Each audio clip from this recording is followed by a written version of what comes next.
ପ୍ରଭୁ ଯୀଶୁଙ୍କ ନାମରେ ଧନ୍ୟବାଦ ହେଉ। ପ୍ରଭୁଙ୍କର ପ୍ରିୟ ଲୋକମାନେ, ଆପଣ ସମସ୍ତ ଲୋକଙ୍କୁ ପ୍ରଭୁ ଆଶୀର୍ବାଦ କରନ୍ତୁ।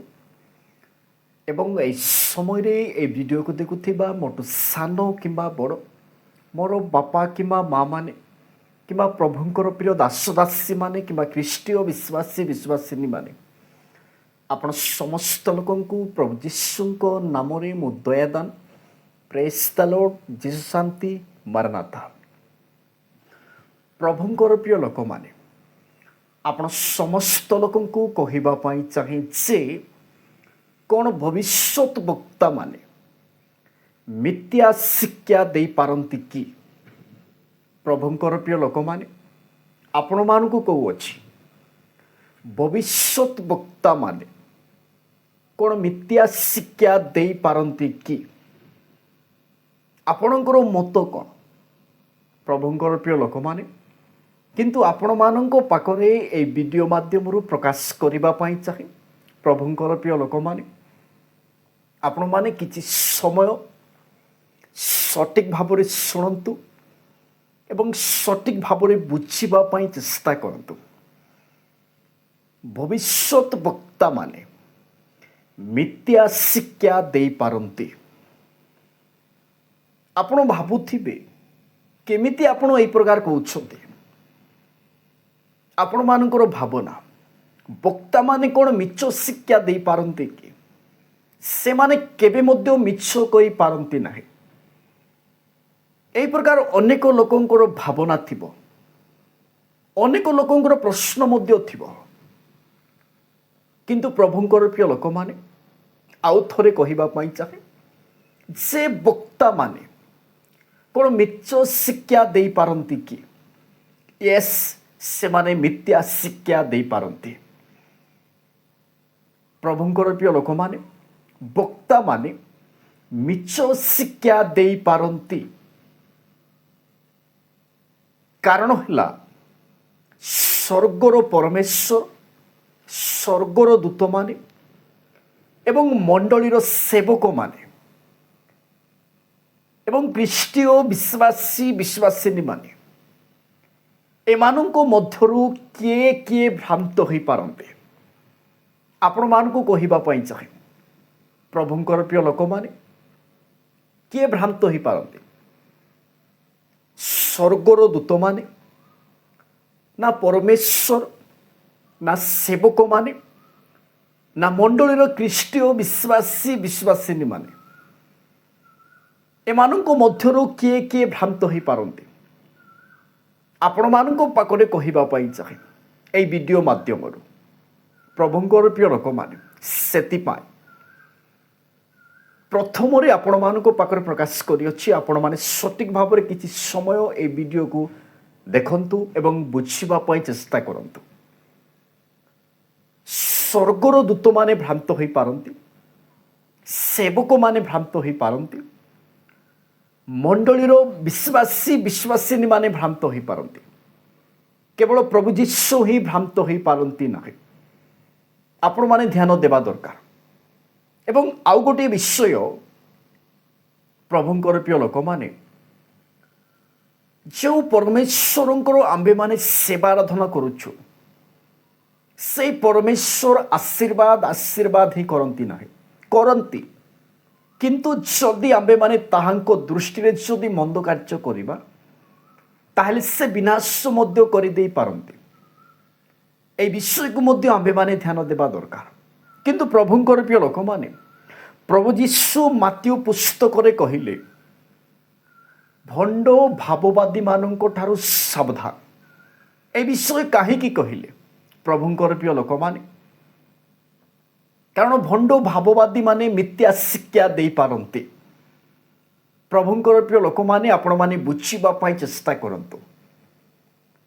ଭବିଷ୍ୟତ ବକ୍ତାମାନେ ମିଛ ଶିକ୍ଷା ଦେଇପାରନ୍ତି। କିନ୍ତୁ ବର୍ତ୍ତମାନ ସମୟରେ 100ରୁ 10% ହିଁ ପ୍ରଭୁଙ୍କର ପ୍ରିୟ ଦାସମାନେ, ବକ୍ତାମାନେ ସଠିକ୍ ଶିକ୍ଷା ଦେଉଛନ୍ତି ଏବଂ 90% ଭଣ୍ଡ ଭାବବାଦୀମାନେ, ଭଣ୍ଡ ଶିକ୍ଷକମାନେ ଯଦି ଆପଣମାନେ ପବିତ୍ର ବାଇବଲରେ ଯଦି ଦେଖିବେ ତାହେଲେ 17ଟି ଭବିଷ୍ୟତ ବକ୍ତାଙ୍କ ବିଷୟରେ ଆପଣମାନେ ଜାଣିପାରିବେ, ଦେଖିପାରିବେ। ସେଇ ଭବିଷ୍ୟତ ବକ୍ତାମାନେ ପ୍ରଭୁଙ୍କର ପ୍ରିୟ ଲୋକମାନେ ସଠିକ୍ ଭାବରେ ଶୁଣନ୍ତୁ ଏବଂ ବୁଝିବା ପାଇଁ ଚେଷ୍ଟା କରନ୍ତୁ। ବାଇବଲର ଭବିଷ୍ୟତ ବକ୍ତାମାନେ 17 ଗୋଟି ଭବିଷ୍ୟତ ବକ୍ତାମାନେ, ସେମାନେ ପାପକୁ ପାପ, ମନ୍ଦକୁ ମନ୍ଦ ଜଣେ ବ୍ୟକ୍ତିଙ୍କ ସମ୍ମୁଖରେ ପ୍ରକାଶ କରୁଥିଲେ।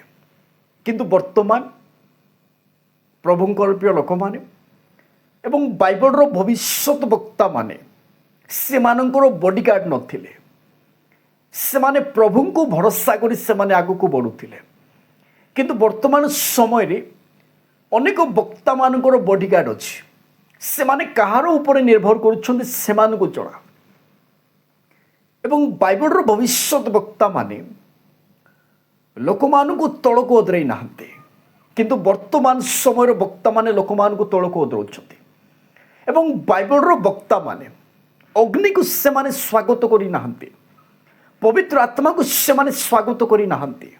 ଉତ୍ତରା ଭରଦେ ଛୁଲେ এই ପ୍ରକାର କହିନାହାନ୍ତି। କିନ୍ତୁ ବର୍ତ୍ତମାନ ସମୟରେ ଆପଣମାନେ ଦେଖୁଥିବେ ଅନେକ ମଣ୍ଡଳୀରେ, ଅନେକ ମିଟିଂରେ ଆପଣମାନେ ଯାଇଥିବେ, ଦେଖି ମଧ୍ୟ ଥିବେ।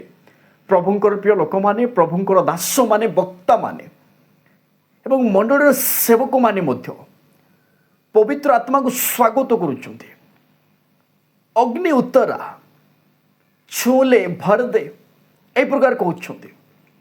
ଯଦି ମିଟିଂରେ ଯଦି ଅଗ୍ନି ଉତ୍ତରା ଏ ବିଷୟ କୁହାଯାଏ, ସେହି ସମୟରେ ଯଦି ପ୍ରଭୁ ଯୀଶୁ ଯଦି ସତରେ ଯଦି ଅଗ୍ନିକୁ ଯଦି ପଠାଇବେ ତାହେଲେ କ'ଣ ହେବ? ପ୍ରଭୁଙ୍କର ପ୍ରିୟ ଲୋକମାନେ, ସମସ୍ତ ଲୋକ ଭସ୍ମ ହୋଇଯିବେ। ସେଥିପାଇଁ ଭାବି ଚିନ୍ତିକି ଆପଣମାନେ ସ୍ୱାଗତ କରନ୍ତୁ। ଏବଂ ବାଇବଲର ବକ୍ତାମାନେ ଅଗ୍ନିକୁ ଡାକୁ ନଥିଲେ, ଉତ୍ତରା ଛୁଲେ এই ପ୍ରକାର କହୁନଥିଲେ। କିନ୍ତୁ ବର୍ତ୍ତମାନ ଚାଲିଛି ପ୍ରଭୁଙ୍କର ପ୍ରିୟ ଲୋକମାନେ ଏବଂ ବକ୍ତାମାନେ ଲୋକମାନଙ୍କୁ ତଳକୁ ଓଦରାଉ ନଥିଲେ। କିନ୍ତୁ ବର୍ତ୍ତମାନର ବକ୍ତାମାନେ ଲୋକମାନଙ୍କୁ ତଳକୁ ଓଦରାଉଛନ୍ତି। ଏବଂ ବର୍ତ୍ତମାନ ଅନ୍ୟ ଭାଷା ବୋଲି କହିଲେ ରାବା ରାବା ସାବା ସାବା ସାନ୍ଦାବା ରାବା ରାବା ବୋଲି ଲୋକମାନଙ୍କର ଭାବନା। ଏବଂ ଅନେକ ବକ୍ତାମାନେ ମଧ୍ୟ ଏ ବିଷୟ କହୁଛନ୍ତି, ପ୍ରଭୁଙ୍କର ଦାସମାନେ ମଧ୍ୟ ଏ ବିଷୟ କହୁଛନ୍ତି। କିନ୍ତୁ ବାଇବଲର ବକ୍ତାମାନେ এই ପ୍ରକାର ଭାଷା କହିନାହାନ୍ତି। ପ୍ରଭୁଙ୍କର ଶିଷ୍ୟମାନେ ମଧ୍ୟ କହିନାହାନ୍ତି, ପ୍ରଭୁ ଯୀଶୁ ମଧ୍ୟ କହିନାହାନ୍ତି, ପ୍ରେରିତ ପାଉଲ ମଧ୍ୟ କହିନାହିଁ, ପିତର ମଧ୍ୟ କହିନାହାନ୍ତି, ପ୍ରଭୁଙ୍କର ପ୍ରିୟ ଲୋକମାନେ। କିନ୍ତୁ ବର୍ତ୍ତମାନ ଚାଲିଛି এই ଭାଷା ଜିବ୍ରିଶରେ ଗ୍ଲୋସା ନୁହେଁ। ଯଦି এই ଭାଷାର ଯଦି ଅର୍ଥ ଯଦି ଅଛି, ପ୍ରଭୁଙ୍କର ପ୍ରିୟ ଲୋକମାନେ, ଆପଣମାନେ ଭାବୁଥିବେ ଆପଣ କେମିତି এই ପ୍ରକାର କହୁଛନ୍ତି? এই ଭାଷା ପ୍ରଭୁଙ୍କର ଭାଷା ଅଟେ। ତାହେଲେ ଆପଣମାନଙ୍କୁ କହିବା ପାଇଁ ଚାହେଁ, এই ଭାଷାର ଅର୍ଥ ଆପଣମାନେ ପ୍ରକାଶ କରନ୍ତୁ। ତେବେ ଯାଇ ଆମ୍ଭେମାନେ ସମସ୍ତ ଲୋକ ବିଶ୍ୱାସ କରିବା ଏହା ପ୍ରଭୁଙ୍କର ଭାଷା ଅଟେ। ପ୍ରଭୁଙ୍କର ପ୍ରିୟ ଲୋକମାନେ, ଆପଣମାନଙ୍କ ପାଖରେ ଆଉ ଗୋଟେ ବିଷୟ କହିବା ପାଇଁ ଚାହେଁ। ବିଲିୟର ସିମର ଜଣେ ବ୍ୟକ୍ତି ସେ ପୁସ୍ତକ ଲେଖିଛନ୍ତି এই ଭାଷାକୁ ନେଇ। ଆପଣମାନେ ଜାଣିଛନ୍ତି କି ଜାଣିନାହାନ୍ତି, କିନ୍ତୁ ଆପଣମାନେ ଜାଣିବା ଦରକାର। ପ୍ରଭୁଙ୍କର ପ୍ରିୟ ଲୋକମାନେ, ବାଇବଲରେ ଥିବା ଭବିଷ୍ୟତ ବକ୍ତାମାନଙ୍କର ସେମାନଙ୍କର ଚରିତ୍ର, ସେମାନଙ୍କର କାର୍ଯ୍ୟ, ସେମାନଙ୍କର ବାକ୍ୟ କହିବା, ସେମାନଙ୍କର ପ୍ରାର୍ଥନା ବହୁତ ଭିନ୍ନ ଅଟେ। କିନ୍ତୁ ବର୍ତ୍ତମାନ ସମୟର ବକ୍ତାମାନେ 100ରୁ 10% ହିଁ ବକ୍ତାମାନେ ସଠିକ୍ ଶିକ୍ଷା ଦେଉଛନ୍ତି। ପାପକୁ ପାପ, ଭଲକୁ ଭଲ ବୋଲି କହୁଛନ୍ତି। କିନ୍ତୁ 90% ଭଣ୍ଡ ଭାବବାଦୀମାନେ। ପ୍ରଭୁଙ୍କର ପ୍ରିୟ ଲୋକମାନେ, ଆପଣମାନେ ବୁଝିବା ପାଇଁ ଚେଷ୍ଟା କରନ୍ତୁ। ଏବଂ ଏମିତି ମଧ୍ୟ ଚାଲିଛି ଅନେକ ମିଟିଂରେ ପ୍ରଭୁଙ୍କର ପ୍ରିୟ ଲୋକମାନେ ମଧ୍ୟ ମିରାକାଲକୁ ଦେଖି, ଆଶ୍ଚର୍ଯ୍ୟ କର୍ମକୁ ଦେଖି ଆଶ୍ଚର୍ଯ୍ୟ କର୍ମ ପଛରେ ଚାଲୁଛନ୍ତି। କିନ୍ତୁ ମାତ୍ୟୁ 7:22 କ'ଣ ଲେଖାଯାଏ, 21-22 କ'ଣ ଲେଖାଯାଏ, ଆପଣମାନେ ଥରେ ଦେଖନ୍ତୁ। ଯେଉଁମାନେ ମୋ ପାଖକୁ ଆସ, ମୁଁ ପ୍ରାର୍ଥନା କଲେ ତୁମେ ସୁସ୍ଥତା ପାଇବ, ଏଇ ଯେଉଁ ଲୋକମାନେ ଏ ପ୍ରକାର କହୁଛନ୍ତି ସେମାନେ ନିଜେ ଅସୁବିଧାରେ ପଡ଼ିଲେ ସେମାନେ ନିଜେ ମେଡ଼ିକାଲକୁ ଯାଆନ୍ତି। କିନ୍ତୁ ବାଇବଲରେ ଏଇ ବକ୍ତାମାନେ এই প্রকার বক্তাମାନେ ନାହାନ୍ତି। ପ୍ରଭୁଙ୍କର ପ୍ରିୟ ଲୋକମାନେ ପ୍ରଭୁଙ୍କର ଅନୁଗ୍ରହ ପ୍ରଭୁଙ୍କର ଆଶୀର୍ବାଦ ପ୍ରଭୁଙ୍କର ଯୋଜନା ପ୍ରଭୁଙ୍କର ଇଚ୍ଛା ଦ୍ୱାରା ସେମାନେ ଆଗକୁ ବଢ଼ୁଥିଲେ ପ୍ରଭୁଙ୍କର ବାଇବଲରେ ଲେଖାଯାଇଥିବା ବକ୍ତାମାନେ। କିନ୍ତୁ ବର୍ତ୍ତମାନ ସମୟର ବକ୍ତାମାନେ କ'ଣ କ'ଣ ପରିବର୍ତ୍ତନ ହେଉଛି ଆପଣମାନେ ଜାଣିଛନ୍ତି। ପ୍ରଭୁଙ୍କର ପ୍ରିୟ ଲୋକମାନେ ପ୍ରଭୁ ଯୀଶୁଙ୍କ ନାମରେ ଧନ୍ୟବାଦ ହେଉ ଯେ ଆପଣମାନଙ୍କ ପାଖରେ ପ୍ରଥମେ ପ୍ରକାଶ କଲି ଭବିଷ୍ୟତ ବକ୍ତାମାନେ ମିଥ୍ୟା ଶିକ୍ଷା ଦେଇପାରନ୍ତି କି? ୟେସ୍, ଭବିଷ୍ୟତ ବକ୍ତାମାନେ ମିଥ୍ୟା ଶିକ୍ଷା ଦେଇପାରନ୍ତି। ଆପଣ ଭାବୁଥିବେ ଆପଣଙ୍କର ପ୍ରଶ୍ନ ମଧ୍ୟ ଥିବ ଆପଣଙ୍କର ଚିନ୍ତାଧାରା ମଧ୍ୟ ଥିବ ଏଡ଼େ ବଡ଼ ବଡ଼ ପ୍ରଭୁଙ୍କର ପ୍ରିୟ ଦାସମାନେ ସେମାନେ କେମିତି ମିଛ କହିପାରନ୍ତି? ସେମାନେ କେବେ ମଧ୍ୟ ମିଛ କହିପାରନ୍ତି ନାହିଁ। এই প্রকার ଆପଣମାନଙ୍କର ଭାବନା ଥିବ ଆପଣମାନଙ୍କର ପ୍ରଶ୍ନ ମଧ୍ୟ ଥିବ। ପ୍ରଭୁଙ୍କର ପ୍ରିୟ ଲୋକମାନେ ସେଥିପାଇଁ ଆପଣମାନଙ୍କ ପାଖରେ ପ୍ରକାଶ କଲି ସ୍ୱର୍ଗର ପରମେଶ୍ୱର ସ୍ୱର୍ଗର ଦୂତମାନେ ଏବଂ ସେବକମାନେ ମଣ୍ଡଳୀର ବିଶ୍ୱାସୀମାନେ ଏମାନଙ୍କ ମଧ୍ୟରୁ କିଏ କିଏ ଭ୍ରାନ୍ତ ହୋଇପାରନ୍ତି? ଏମାନଙ୍କ ମଧ୍ୟରୁ ସମସ୍ତ ଲୋକ ଭ୍ରାନ୍ତ ହୋଇପାରନ୍ତି, କେବଳ ପରମେଶ୍ୱର ହିଁ ଭ୍ରାନ୍ତ ହୋଇପାରନ୍ତି ନାହିଁ। ସ୍ୱର୍ଗର ଦୂତମାନେ ମଧ୍ୟ ଭ୍ରାନ୍ତ ହୁଅନ୍ତି, ତାହେଲେ ଭବିଷ୍ୟତ ବକ୍ତାମାନେ କିଛି ମଧ୍ୟ ନୁହେଁ। ପ୍ରଭୁଙ୍କର ପ୍ରିୟ ଲୋକମାନେ କିଛି ମଧ୍ୟ ନୁହେଁ। ବର୍ତ୍ତମାନ ସମୟରେ ଅନେକ ଭବିଷ୍ୟତ ବକ୍ତା ଅନେକ ଶିକ୍ଷକ ଅନେକ ପାଳକ ବାହାରିଛନ୍ତି, ଆପଣମାନେ ଜାଣିଛନ୍ତି। ସେମାନଙ୍କୁ ଆମେ କେମିତି ଚିହ୍ନିବା କେମିତି ଜାଣିବା ଯେ ସେମାନେ ବାଇବଲରେ ଥିବା ବିଷୟ ସେମାନେ ଶିକ୍ଷା ଦେଉଛନ୍ତି ବୋଲି? ଆମ୍ଭେମାନେ ଯଦି ସଠିକ ଭାବରେ ଈଶ୍ୱରଙ୍କର ପବିତ୍ର ବାଇବଲକୁ ଯଦି ଅଧ୍ୟୟନ କରିବା ତାହେଲେ ଆମ୍ଭେମାନେ ଜାଣିପାରିବା, ନହେଲେ ଆମ୍ଭେମାନେ ଜାଣିପାରିବା ନାହିଁ। ଯେକୌଣସି ବ୍ୟକ୍ତି ଆସି ମିଟିଂରେ ହେଉ କିମ୍ବା ମଣ୍ଡଳୀରେ ହେଉ ଯେକୌଣସି ଶିକ୍ଷା ଦେଲେ ମଧ୍ୟ ଆମ୍ଭେମାନେ ଯଦି ସଠିକ ଭାବରେ ବାଇବଲ ଯଦି ଅଧ୍ୟୟନ କରିନଥିବା ତାହେଲେ ଆମ୍ଭମାନଙ୍କୁ ସଠିକ ଲାଗିବ। ପ୍ରଭୁଙ୍କର ପ୍ରିୟ ଲୋକମାନେ ସେଥିପାଇଁ ଜାଗ୍ରତ। ଭବିଷ୍ୟତ ବକ୍ତାମାନେ ବା ବକ୍ତାମାନେ ମିଥ୍ୟା ଶିକ୍ଷା ଦେଇପାରନ୍ତି, କାରଣ ପ୍ରଭୁ ଯୀଶୁ କହିଛନ୍ତି ଭଣ୍ଡ